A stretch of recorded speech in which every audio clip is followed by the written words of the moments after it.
Hello बच्चों, मैं Praveen Dubey Sardana institute में एक बार फिर से आपका स्वागत करता हूं। जैसा कि हमारा एक सीरीज चल रहा था, क्रम चल रहा था, जिसमें हम कांस्टेबल के लास्ट ईयर के पेपर को सॉल्व कर रहे थे, उसी क्रम को आज हम जारी रखते हुए आज हम करने वाले हैं 20 अगस्त 2017 का जो मॉर्निंग शिफ्ट का पेपर है उसका सॉल्यूशन। ठीक है ना।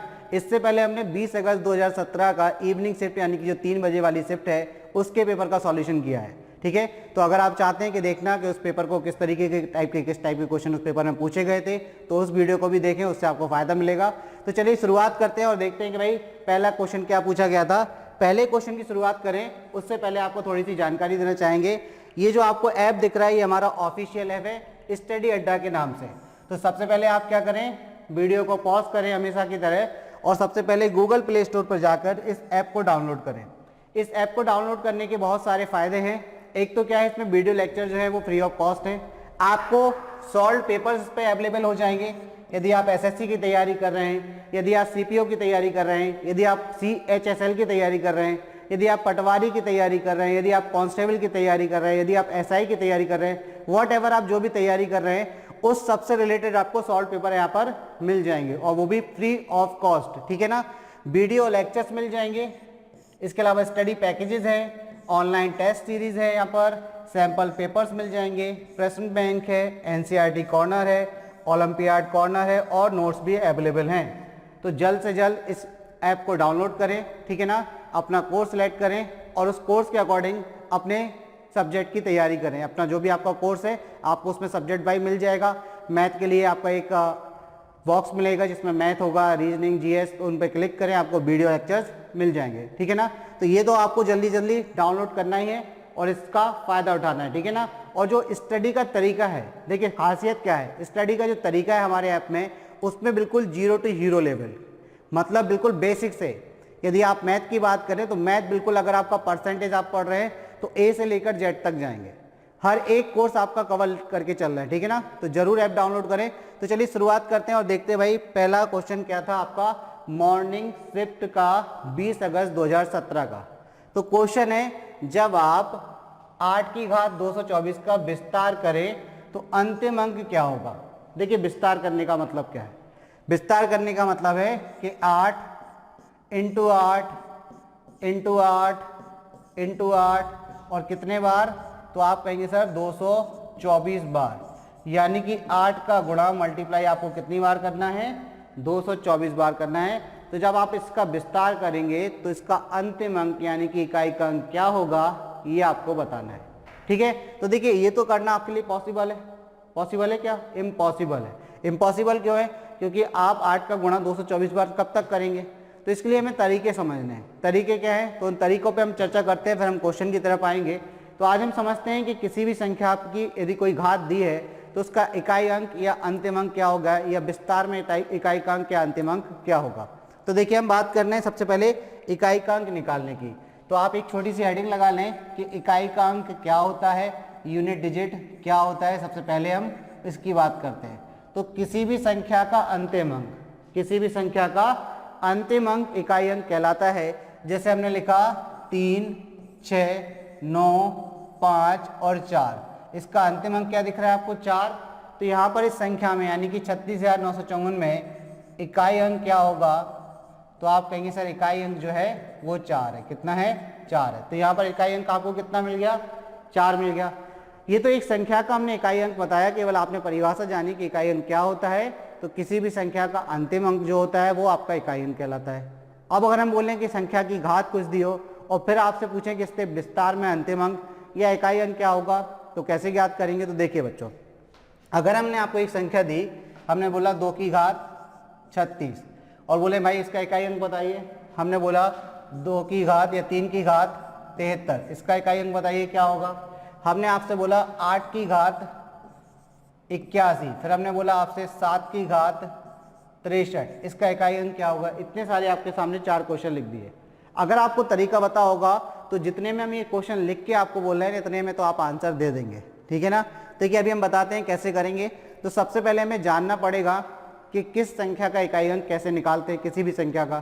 तो सबसे पहले एक चीज़ ध्यान रखना कि इकाई का अंक निकालने के लिए केवल आपको किसी भी संख्या के इकाई के अंक की आवश्यकता है, उसके अलावा उसके किसी दूसरे अंक को आपको नहीं देखना है। जैसे ये तो देखिए सिंपल एक अंक की संख्याएं थी, तो इसका इकाई अंक, इसके पहले कोई भी अंक नहीं है। लेकिन अगर हम लिख दें 1 3 2 उसकी घात 160, अगर हमने लिख दिया 132 की घात कितना लिख दिया 160 लिख दिया, और आपसे पूछा कि बताइए इसका इकाई अंक क्या होगा या इसके विस्तार में अंतिम अंक क्या होगा, तो देखिए बात यहाँ आती है कि जब आपको इकाई अंक या अंतिम अंक देखना है तो हमें किससे मतलब है, केवल 2 से, उसके अलावा जो अंक संख्या लिखी है उससे हमें मतलब नहीं है। ठीक है, अब हम समझते हैं कि भाई कैसे हम इकाई अंक निकालेंगे। तो उसके लिए हम अंकों को डिवाइड करके पढ़ेंगे। जैसे हमारे पास टोटल अंक कितने होते हैं, तो अगर हम बात करें कि कुल अंक कितने होते हैं, कुल अंक कितने होते हैं, तो आप कहेंगे सर 0 1 2 3 4 5 6 7 8 और 9, ओवरऑल कितने होते हैं, तो आप कहेंगे सर ओवरऑल 10 अंक होते हैं, 0 से लेकर कहाँ तक, 0 से लेकर कहाँ तक, 9 तक। तो 0 से लेकर 9 तक टोटल कितने, 1 2 3 4 5 6 7 8 9 10 अंक होते हैं। अब इनको हम डिवाइड करेंगे और एक एक करके समझेंगे कि यदि किसी संख्या का अंक 0 है तो उसकी घात कुछ कर देते हैं, उसकी घात 100 है, 81 है, 90 है, तो उसका इकाई अंक क्या होगा। किसी संख्या का यदि इकाई का अंक 1 है और उस पर घात कुछ दी है तो उसका इकाई अंक क्या होगा। तो इस तरीके से हम डिवाइड करते हैं। कैसे डिवाइड करते हैं, तो सबसे पहला ग्रुप हमने बनाया 0 1 5 और 6 का। सबसे पहला ग्रुप क्या बनाया हमने, 0 1 5 और 6 का।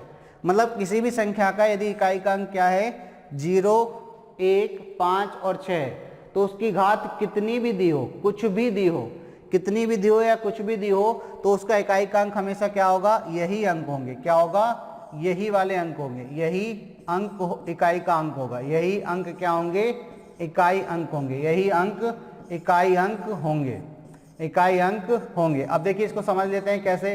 तो हमने जैसे आपसे बोला कि 170 और उसकी घात कितनी बोली हमने, 613 का इकाई अंक ज्ञात करें। तो सबसे पहली चीज कि इकाई के अंक में आपको बाद के नंबर नहीं देखना है, ठीक है, केवल इकाई के अंक से मतलब है। तो 0 की घात कितनी है, 613।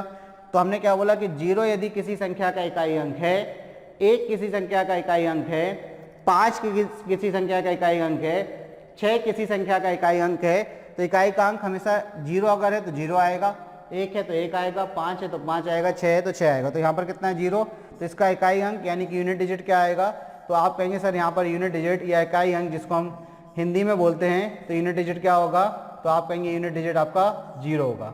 लेकिन अगर हम क्वेश्चन लिख देते कि यहाँ पर 161 की घात 312, तो इकाई का अंक 1 होता। यदि हम लिख देते 165 की घात 618, तो इकाई का अंक 5 होता। यदि हम लिख देते 316 की घात 128, तो इकाई का अंक कितना होता, 6, क्योंकि इनके इकाई का अंक 1 है, इसका 5 है और इसका 6 है। तो यदि किसी संख्या के इकाई का अंक 1 5 6 या 0 है, तो इसका इकाई का अंक हमेशा वही नंबर होंगे। पहली चीज़ क्लियर। अब देखिए ये पहली चीज़ को हमने सेपरेट कर लिया था अंकों को। अब दूसरी चीज़ के लिए बात करते हैं। 4 अंक हमने खत्म कर दिए। अब हम बात करते हैं दूसरे पार्ट में जिसमें हमने 2 अंकों को लिया है, 4 और 9 को। ठीक है, तो ध्यान रखना यदि 4 की घात कैसी है, विषम है, 4 की घात कैसी है, विषम है, तो इकाई का अंक क्या होगा, तो आप कहेंगे सर 4 होगा। और 4 की घात कैसी है, सम है, तो इकाई का अंक क्या होगा, 6 होगा, 16 नहीं 6 होगा। इकाई का अंक क्या होगा बच्चों, क्योंकि इकाई का अंक 6 आता है, 16 नहीं आता है, तो इकाई का अंक क्या होगा, तो आप कहेंगे सर 6 होगा। क्लियर। यदि 9 की घात कैसी है, यदि 9 की घात कैसी है, 9 की पावर कितनी है, विषम है, 9 की पावर कितनी है, विषम है, तो इकाई का अंक क्या होगा, तो चलिए देख लेते हैं। यदि 9 की पावर यानी कि 9 की घात कितनी है, विषम है यानी कि ऑड है, तो इकाई अंक क्या होगा, तो आप कहेंगे सर 9 होगा। और 9 की घात कैसी है, सम है, तो इकाई अंक क्या होगा, तो आप कहेंगे 1 होगा। ठीक है, अब देखिए इसके एग्जाम्पल समझ लेते हैं। अभी हमने एग्जाम्पल किसके समझे थे, तो अभी हमने एग्जाम्पल समझे थे 0 1 5 और 6 के, ये एग्जाम्पल्स थे। अब हम एग्जाम्पल समझने जा रहे हैं किसके, तो आप कहेंगे सर अब हम एग्जाम्पल समझने जा रहे हैं 4 और 9 के। तो इसके एग्जाम्पल्स देख लीजिए कि इसके एग्जाम्पल क्या होंगे। ठीक है, तो अब देखिए यहाँ पर एग्जाम्पल की बात करें अगर, तो यहाँ पर अगर हमने लिखा 144 और उसकी घात हमने लिख दिया 122, आपको क्या देखना है, केवल इकाई का अंक देखना है 4, उसके बाद वाले अंकों से पहले तो मतलब नहीं है। तो 4 की घात कितनी है, सम है या विषम, तो आप कहेंगे सम है। 4 की घात सम होने पर इकाई का अंक, तो आप कहेंगे सर 6। इसका आंसर कितना आ जाएगा 6। अगर हम यहाँ लिख देते 3124 की घात, यहाँ पर लिख देते 1391, तो यानी कि घात देखिए कैसी है, विषम है, तो विषम है तो इकाई का अंक क्या हो जाता, तो आप कहेंगे सर 4 हो जाएगा। इसी प्रकार यदि हमने लिख दिया 19 की घात 161, तो इकाई का अंक क्या होगा, 9 होगा, क्योंकि 9 की घात कैसी है, विषम है। यदि 9 की पावर यदि ऑड है तो आपका यूनिट डिजिट क्या होगा, तो आप कहेंगे सर 9 होगा। यहाँ पर हमने लिख दिया, मान के चलिए 1919 की पावर 160, तो इकाई का अंक कितना होगा, तो आप कहेंगे 1, क्योंकि 9 की पावर कितनी है, 9 की पावर कितनी है, तो आप कहेंगे सर सम है। तो 9 की पावर सम होने पर इकाई का अंक क्या होता है, 1 आता है। तो देखिए अब हमने कितने अंकों को खत्म कर दिया, तो आप कहेंगे कि टोटल अभी तक हम सर 6 अंकों को खत्म कर चुके हैं। कौन कौन से, 0 हमने बात कर ली, 1 की बात कर ली हमने, 4 की बात कर ली हमने, 5 की बात कर ली, 6 की बात कर ली और 9 की बात कर ली। अब हमारे पास कौन कौन से अंक रह गए, तो 2, 3, 7 और 8 ये हमारे पास अंक रह गए। ठीक है, तो अब चलिए इनको थोड़ा सा विस्तार से हमें समझना होगा। जैसे हम बात करें सबसे पहले 2 की, किसकी बात करें, 2 की, तो देखिए 2 की साइक्लिसिटी यानी कि फ्रीक्वेंसी क्या होती है, ये आपको समझनी पड़ेगी। जैसे 2 की पावर 1 लिखिए तो आप जानते हैं 2 होता है, 2 की पावर 2 लिखिए तो आप कहेंगे सर 4 होता है, 2 की पावर 3 लिखिए तो आप कहेंगे 8 होता है, 2 की पावर 4 लिखिए तो इकाई का अंक यानी कि 6 होता है। अब 2 की पावर जैसे आप 5 करेंगे मतलब 32 होता है, इकाई का अंक 2 आएगा, यानी कि रिपीट होने लगा। जहां रिपीट होने लगे तो इसका मतलब 2 की साइक्लिसिटी कितनी होती है, 4 होती है। तो यदि 2 किसी संख्या का इकाई अंक है और उसकी घात यानी कि पावर कुछ दी है, तो उस पावर को आपको 4 से भाग देना पड़ेगा। किससे, 4 से। केवल किन नंबरों के लिए, केवल 2, 3, 7 और 8 के लिए, क्योंकि इनकी साइक्लिसिटी कितनी होती है, 4 होती है। अब हम समझते हैं किसकी बात करते हैं, 7 के लिए। तो 7 की पावर 1 तो आप कहेंगे सर 7, 7 की पावर 2 मतलब इकाई का अंक आप कहेंगे 9, 7 की पावर 3 मतलब 343, इकाई का अंक कितना, 3, 7 की पावर 4 में इकाई का अंक कितना, 1, 7 की पावर जैसे ही आप 5 करेंगे तो आपका इकाई का अंक 7 आने लगेगा, तो मतलब रिपीट होगा। तो यानी कि इसके बाद रिपीट हो रहा है। तो अब हम बात करते हैं किसकी, 8 की। किसकी बात करते हैं, 8 की। तो 8 की पावर 1 तो आप कहेंगे सर 8, 8 की पावर 2 तो आप कहेंगे सर 64 यानी कि 4, 8 की पावर 3 तो आप कहेंगे 512, इकाई का अंक कितना, 2, और 8 की पावर 4 में इकाई का अंक कितना आएगा, 6। इसके बाद अगर आप 5 घात करेंगे तो इकाई का अंक फिर से क्या आएगा, 8 आएगा। तो यहाँ से फिर से रिपीट हो रहा है, यानी कि 2, 7, 8 ये ऐसे नंबर है जिनकी साइक्लिसिटी कितनी होती है, 4। अब कौन सा रह गया, 3, तो 3 को भी देख लीजिए। 3 की पावर 1 तो कितना, आप कहेंगे 3, 3 की पावर 2 तो आप कहेंगे कितना, 9, 3 की पावर 3 तो आप कहेंगे सर 27, इकाई का अंक 7, 3 की पावर 4 तो इकाई का अंक कितना, 1। तो इस प्रकार हमने देखा कि 2, 3, 7 और 8 ये 4 डिजिट, 4 नंबर ऐसे हैं, 4 अंक ऐसे हैं कि इनकी साइक्लिसिटी कितनी होती है, 4। यानी कि इनकी जो भी घात दी होगी उस घात को आपको किससे भाग देना पड़ेगा, तो उस घात को आपको भाग देना पड़ेगा 4 से। इतनी बात समझ में आ गई, ये पूरी चीज क्लियर है। अगर ये पूरी चीज क्लियर है तो अब हम बताते हैं कि इस पे बेस कैसे क्वेश्चन बनते हैं और कैसे हमें सॉल्व करना है, ठीक है ना। तो चलिए आते हैं थोड़ा सा बैक। अब देखिए हमने आपके बोला कि 2 की घात या 122 की घात दिया है 162, 122 की घात दिया है 162। तो चूंकि आप जानते हैं इकाई के अंक में केवल आपको इकाई के अंक से मतलब है, उसके बाद वाले नंबर से कोई लेना देना नहीं है, तो ये 2 आ गया। अब आपको पता है 2 की साइक्लिसिटी कितनी होती है, तो 2 की साइक्लिसिटी 4 होती है। तो अब आप क्या करेंगे, इसकी घात को 4 से भाग देंगे। तो क्या आप 162, तो क्या आप 162 यानी कि 162 को 4 से डिवाइड करेंगे, नहीं। तो आप कहेंगे सर पावर तो 162 ही है, और आप बोलेंगे पावर को भाग दीजिए, घात को भाग दीजिए। तो पूरी घात को भाग नहीं देंगे, इसमें हम 4 की विभाज्यता का नियम लगाएंगे। डिविजिबिलिटी रूल जो होता है 4 का, वो हम फॉलो करेंगे। वो ये कहता है कि लास्ट 2 डिजिट को डिवाइड करिए, केवल लास्ट 2 डिजिट। तो हम किसको डिवाइड करेंगे, हम 62 को डिवाइड करेंगे किससे, 4 से। तो देखिए 4 बन जा 4, 2 बचेगा, 4 5 जा 20, रिमाइंडर कितना बचा, तो आप कहेंगे सर रिमाइंडर 2 बचा। शेषफल से मतलब है या भागफल से मतलब नहीं है, यहाँ रिमाइंडर से मतलब है, कोसेंट से मतलब नहीं है, ध्यान रखना। तो हमने देखिए देखा 15 चौको 60 होता है, शेषफल कितना बचा, 2 बचा। अब आपको क्या करना है, जो शेषफल 2 बचा तो आपको जो यूनिट डिजिट था यानी कि 2 की पावर कितनी कर देनी है, 2, जो शेषफल था वो पावर कर देनी है। तो यहाँ पर कितना आ गया, 4, 2 की घात 2 कितना होता है, 4, और ये हम देख चुके हैं 2 की पावर 2 कितना होता है, 4। तो इसका मतलब जो हमारे पास संख्या है 122 की घात 162, इसका इकाई अंक क्या होगा, तो आप कहेंगे सर इसका इकाई अंक 4 होगा। क्लियर। अब देखिए इसी तरीके से अगर हम बात करें कि आपके पास 122 की पावर कितनी होती है, 160 होती, 122 की पावर कितनी होती है, 160 होती। तो अब आप क्या करते, आप अंतिम दो अंक यानी कि 60 को भाग लगाते किससे, 4 से, तो शेषफल कितना आता, तो आप कहते 0 आएगा। तो जब शेषफल 0 आएगा तो आपने बोला कि सर यदि शेषफल आए तो 2 की घात 1 करनी है, अगर शेषफल 1 आए तो 2 की घात 1 करनी है, अगर शेषफल 2 आए तो 2 की घात कितनी करनी है, 4 करनी है। सॉरी, अगर शेषफल 1 आए तो आपको 2 की घात 1 करनी है, यदि शेषफल 2 आए तो 2 की घात 2 करनी है, मतलब शेषफल 4 आएगा, यानी कि इकाई का अंक आपका 4 आएगा, सॉरी। और यदि शेषफल 3 आएगा तो 2 की घात आपको 3 करनी है, यानी कि इकाई का अंक आपका 8 आएगा। लेकिन शेषफल 0 आए तो 0 का केस है ही नहीं यहाँ पर, तो 0 का केस नहीं है, तो आपको क्या करना है, 2 की घात 4 कर देनी है, और 2 की घात 4 में इकाई का अंक कितना होता है, 6 होता है, ध्यान रखना। जब शेषफल आपको क्या मिलेगा, 0 मिलेगा। तो अब देखिए जैसे ही आपने 60 यानी कि 60 को 4 से डिवाइड किया, रिमाइंडर कितना आया, तो आप कहेंगे सर 0 आया। कितना आया रिमाइंडर, तो आप कहेंगे कि सर रिमाइंडर 0 आया, शेषफल 0 आया। अब 0 आया तो हमें क्या करना है, इस 2 की पावर को कितना करना है, 4, और 2 की पावर 4 में इकाई का अंक क्या होता है, तो आप कहेंगे सर 6 होता है। तो ये जो क्वेश्चन था हमारा 122 की घात 160 का इकाई का अंक, तो आपका आंसर आएगा 6। आई होप आपको बात समझ में आ रही होगी। सेम प्रोसेस जो हम 2 के लिए कर रहे हैं वही 3 के लिए अप्लाई करनी है, वही 7 के लिए अप्लाई करनी है, और वही आपको 8 के लिए अप्लाई करनी है। चलिए तो एक एग्जाम्पल और ले लेते हैं। जैसे हमने बोला कि 338 की पावर 131, 338 की पावर 131 का इकाई अंक ज्ञात करें। तो अब आप क्या करेंगे, अंतिम दो अंकों को, पहली बात तो इन अंकों से मतलब नहीं है, हमें इकाई के अंक के लिए 8 से मतलब है, ठीक है। अंतिम दो अंक यानी कि घात के अंतिम दो अंकों को भाग देंगे, 31 को आप भाग देंगे किससे, 4 से, तो 4 7 28, शेषफल कितना बचेगा, तो आप कहेंगे शेषफल 3 बचेगा। रिमाइंडर कितना बचेगा, तो आप कहेंगे सर 3 बचेगा। 4 7 28, 4 7 28, रिमाइंडर कितना आया, 3 आया, शेषफल आपका 3 आया। तो आपको क्या करना है, 8 की पावर 3 करना है। 8 की पावर 3 में इकाई का अंक कितना होता है, तो आप कहेंगे 2। तो देख लीजिए भाई 2 ही होता है कि नहीं, 8 की पावर 3 में इकाई का अंक कितना होता है, 2। तो यहाँ से आपके पास अवेलेबल है, ये नोट डाउन कर सकते हैं आप, ठीक है ना। चलिए तो अब हमें बात समझ आ गई कि इस तरीके से क्वेश्चन बनाना है। अब देखिए हमारा जो क्वेश्चन था कि 8 की घात 224, क्या क्वेश्चन था, 8 की घात 224 में इकाई अंक ज्ञात करें। तो कैसे ज्ञात करेंगे, तो देखिए आपको क्या करना है, क्वेश्चन पे आते हैं।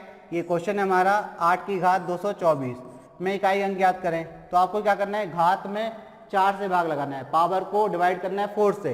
तो पावर के अंतिम दो अंकों को डिवाइड करेंगे 4 से, 224 के 24 को डिवाइड करेंगे 4 से, तो रिमाइंडर कितना आएगा, तो आप कहेंगे सर 0 आएगा।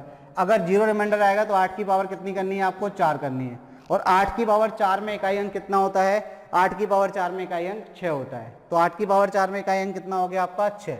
तो आपका आंसर कितना आ गया, तो आप कहेंगे सर ये क्वेश्चन का आंसर तो 6 आ गया। क्वेश्चन काफी इजी था। किस ऑप्शन पे टिक करेंगे आप, तो आप कहेंगे सर ऑप्शन बी दिख रहा है हमें तो 6 जैसा, ठीक है ना। तो ऑप्शन बी क्या हो जाएगा आपका आंसर। आई होप बात आप तक पहुंची है, क्लियर। देखिए सारी चीजें क्लियर हो गई यहाँ से। अब आपका इकाई का अंक का कोई भी क्वेश्चन आ जाएगा ना तो आप बना लेंगे, ठीक है, सारी चीजें क्लियर हो गई हैं। चलिए बढ़ते हैं अगले क्वेश्चन की तरफ, देखते हैं भाई अगला क्वेश्चन क्या है। तो अगला क्वेश्चन काफी सिंपल है, यहाँ पर दिया है कर्णी घात 3 यानी कि क्यूब रूट के अंदर 216 इंटू 125, ये आपका अगला क्वेश्चन है।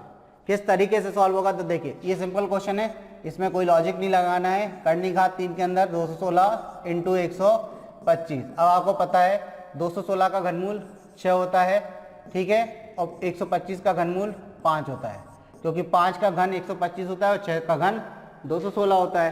तो 6 पंजे कितना हो गया, 30 हो गया। तो आंसर कितना आ गया आपका, 30 आ गया, ठीक है। अगर ये बात आपको समझ नहीं आती कि 216 का घनमूल 6 है, ठीक है, और 125 का घनमूल 105 है, तो इसको कैसे करेंगे, तो फिर आप इस तरीके से करेंगे। अगर आपको ये बात नहीं पता है तो आप फिर क्या करेंगे, 216 इंटू 125 पहले लिख लीजिए, फिर आप क्या करेंगे, अभाज्य गुणनखंड निकालेंगे 216 के, किससे डिवाइड हो रहा, तो आप कहेंगे 2 एकम 2, भागनष्टम 0, 2 8 16, फिर 2 से, 2 5 10, 2 चौको 8, फिर किससे, तो आप कहेंगे सर 2 से, 2 दूनी 4, 2 सत्ते 14, फिर किससे, तो आप कहेंगे 3 नाम 27, फिर किससे, तो आप कहेंगे 3 त्रिके 9, फिर किससे, तो आप कहेंगे 3 एकम 3। इसी प्रकार हम 125 को डिवाइड करेंगे किससे, तो देखिए 125 का अंतिम डिजिट 5 है, और जिस संख्या का अंतिम डिजिट 5 होता है वो केवल 5 से विभाजित होती है। तो 5 से भाग लगा दीजिए, तो आप कहेंगे 5 दूनी 10 पचम 25, फिर 5 से भाग लगाएंगे पचम 25, फिर 5 से भाग लगाएंगे 5 एकम 5। ठीक है, अब हम क्या करेंगे, यहाँ पर क्या करना है भाई, ये तो पहली मेथड हो गई थी, डायरेक्ट कर दिया। अब आप क्या करेंगे, करनी घात 3 के अंदर यहाँ लिखेंगे 2 into 2 into 2 into 3 into 3 into 3 into 5 into 5 और इंटू 5। अब आपको पता है क्या ले रहे हैं आप, घनमूल ले रहे हैं। तो घनमूल में क्या होता है, 3 3 का ग्रुप बाहर आता है, तो एक तो 3 का ग्रुप ये बन गया, एक ये बन गया, 3 का ग्रुप एक ये बन गया, तो यानी कि एक 2 बाहर आ जाएगा, एक 3 बाहर आ जाएगा और एक 5 बाहर आ जाएगा। 5 थी 15 दूनी कितना हो गया 30, तो आपका आंसर कितना आ गया 30। किस ऑप्शन में दिया है आपको 30, तो क्या आप कहेंगे सर ऑप्शन कौन सा है, यहाँ पर घनमूल निकालने के लिए ऑप्शन 30 तो दे ही नहीं कहीं पे।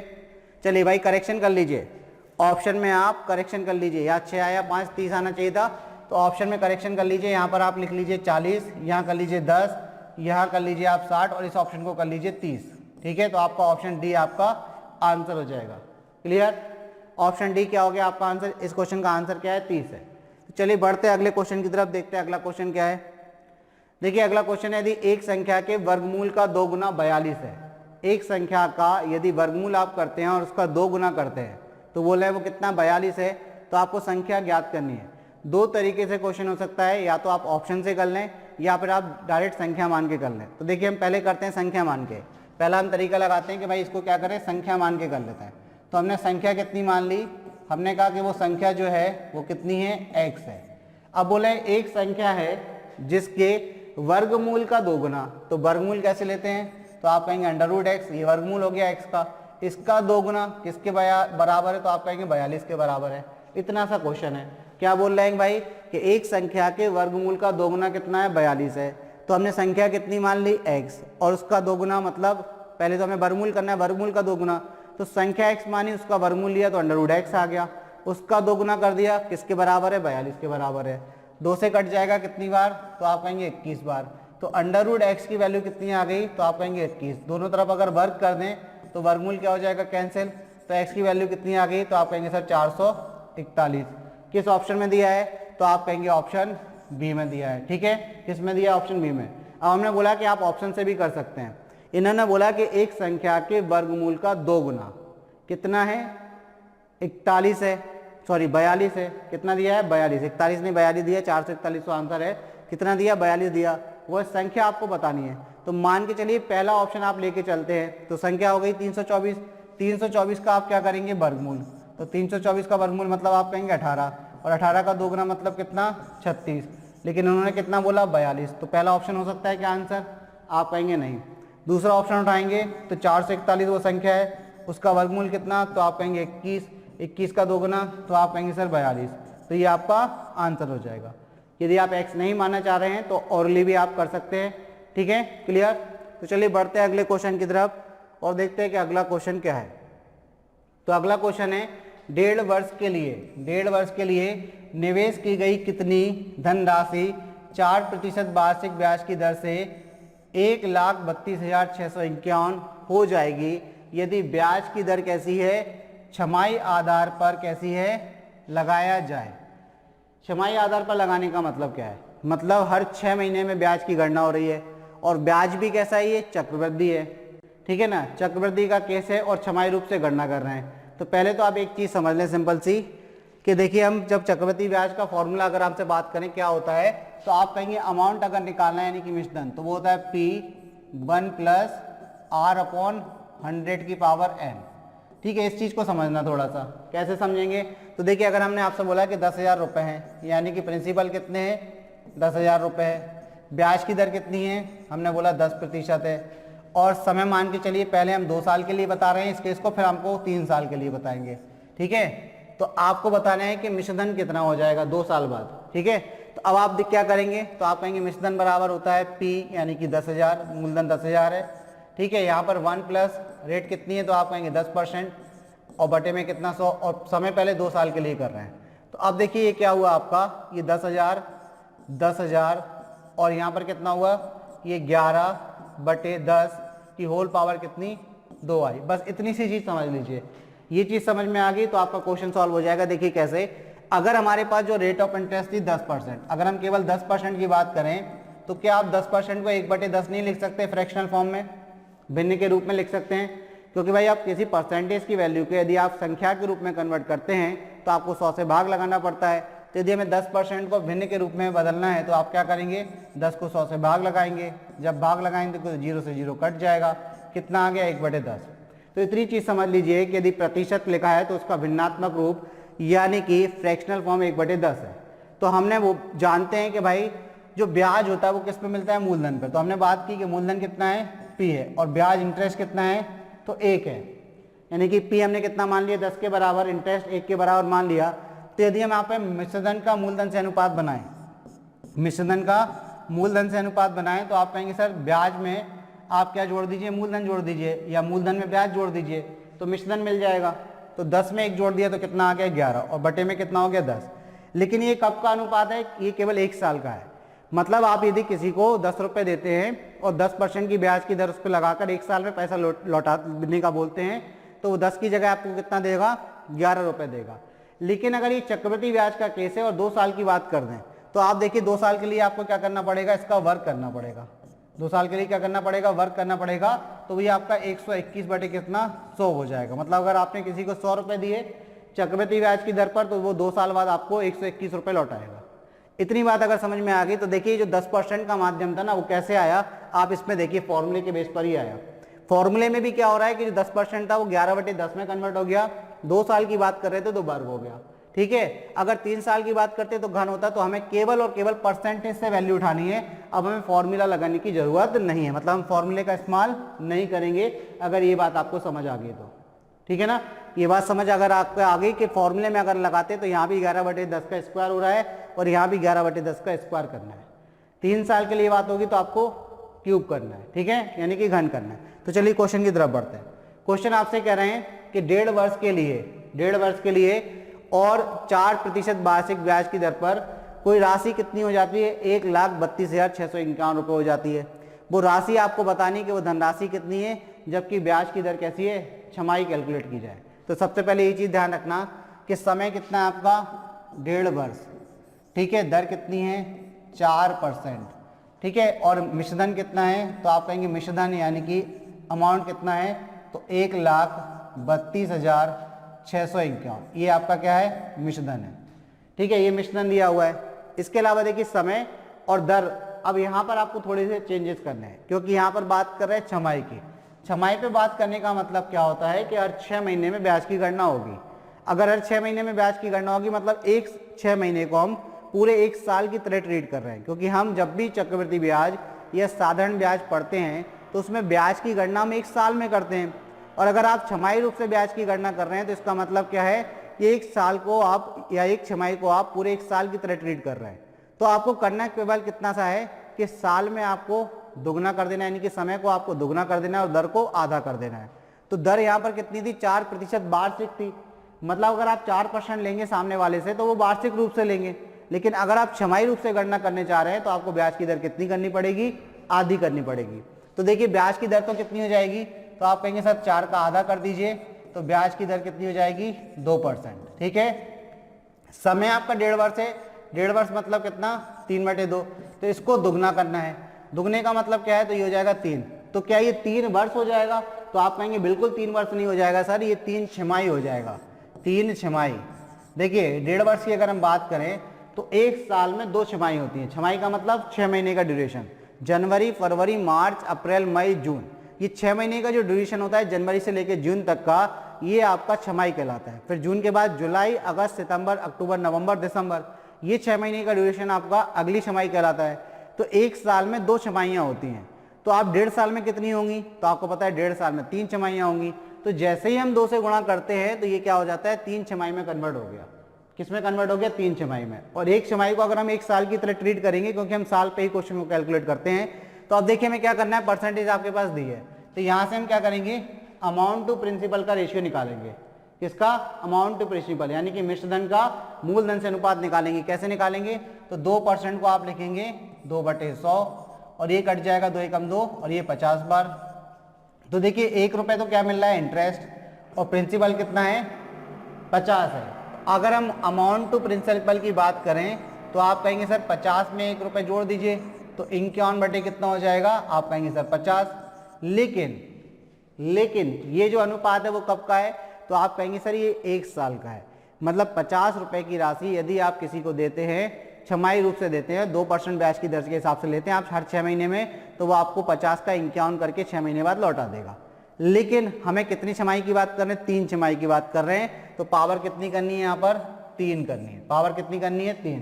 तो अगर हम अमाउंट टू प्रिंसिपल का रेशियो बनाते हैं तो अब थोड़ा सा देखिए, 51 की घात 3 करनी है, तो सबसे पहली बात आपको क्यूब निकालना आना चाहिए। क्यूब निकालना नहीं आता है तो वर्ग निकालना सीख लें, बहुत अच्छा तरीका है। जैसे मान के चलिए 51 का 51 का आपको स्क्वायर निकालना है।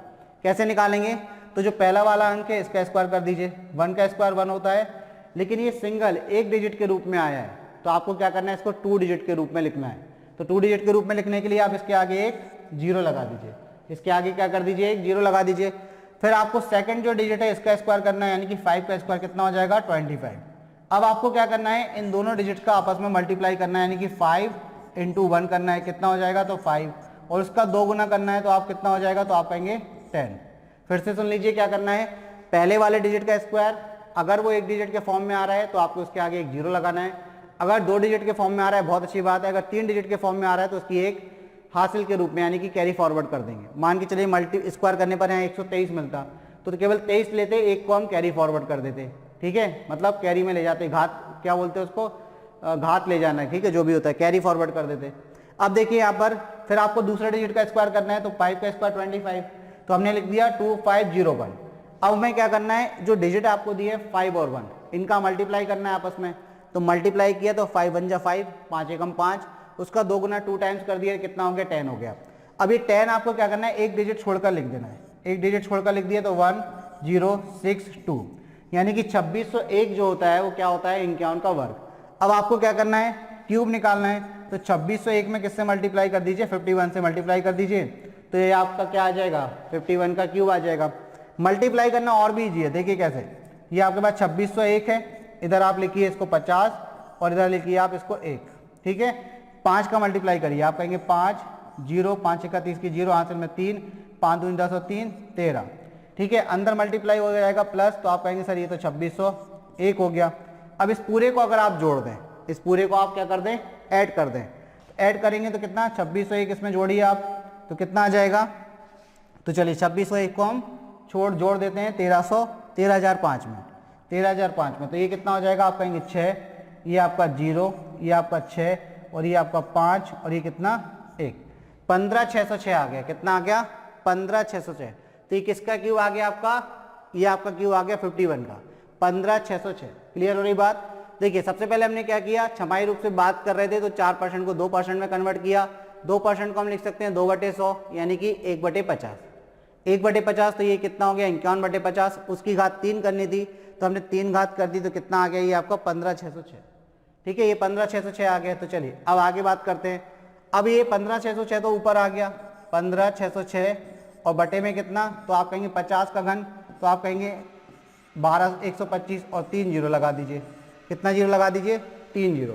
तो कहीं ना कहीं आपके मल्टीप्लाई में गड़बड़ हो गई है, ठीक है, कहीं ना कहीं आपकी मल्टीप्लाई में गड़बड़ हो गई। एक बार और चेक कर लीजिए, क्योंकि नीचे आपका 1,25,000 आ रहा है और ऊपर 15606 पॉसिबल ही नहीं है, अमाउंट तो ज़्यादा होगा। चलिए एक बार फिर से देख लीजिए। अब मैं अच्छा एक जीरो लगाना भूल गया, इसमें एक जीरो और लगाना था बेटा, ये 50 से मल्टीप्लाई किया था, इसमें जीरो लगाना था, ये करेक्शन कर लेना थोड़ा सा बेटा, इसमें एक जीरो लगाना था तो जीरो लगाना भूल गए, ठीक है।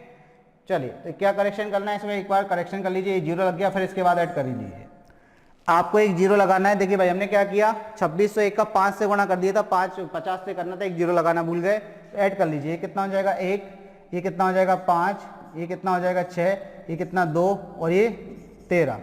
तो ये ऊपर आपका जो अमाउंट है वो बना आपका 13,26,51 यानी कि 1,32,651, ये आपका अमाउंट बना। अब ये हमारा अमाउंट टू प्रिंसिपल का रेशियो है, कब का, तीसरी छमाही के बाद का। जबकि क्वेश्चन में क्या दे रहे हैं, बोल रहे हैं कि इतनी राशि बन जाती है, तो मूलधन बताइए। तो आपको बात समझ में आ रही है कि 1,32,651 यूनिट किसके बराबर है, तो आप कहेंगे 1,32,651 रुपए के बराबर है। ये रुपए है, यानी कि इसका मतलब ये है कि 1 यूनिट की वैल्यू किसके बराबर है, 1 रुपए के बराबर है। तो इसका मतलब मूलधन कितना है आपका, तो मूलधन तो भाई आपका 1,25,000 है। तो 1,25,000 यूनिट की वैल्यू कितनी, तो आप कहेंगे 1,25,000 रुपए के बराबर। तो आपका आंसर कितना आ गया, तो आप कहेंगे सर आंसर जो है 1,25,000 है। किस ऑप्शन में दिया है, तो ऑप्शन डी जो है आपका आंसर हो गया। ऑप्शन डी क्या हो गया, आपका आंसर हो गया।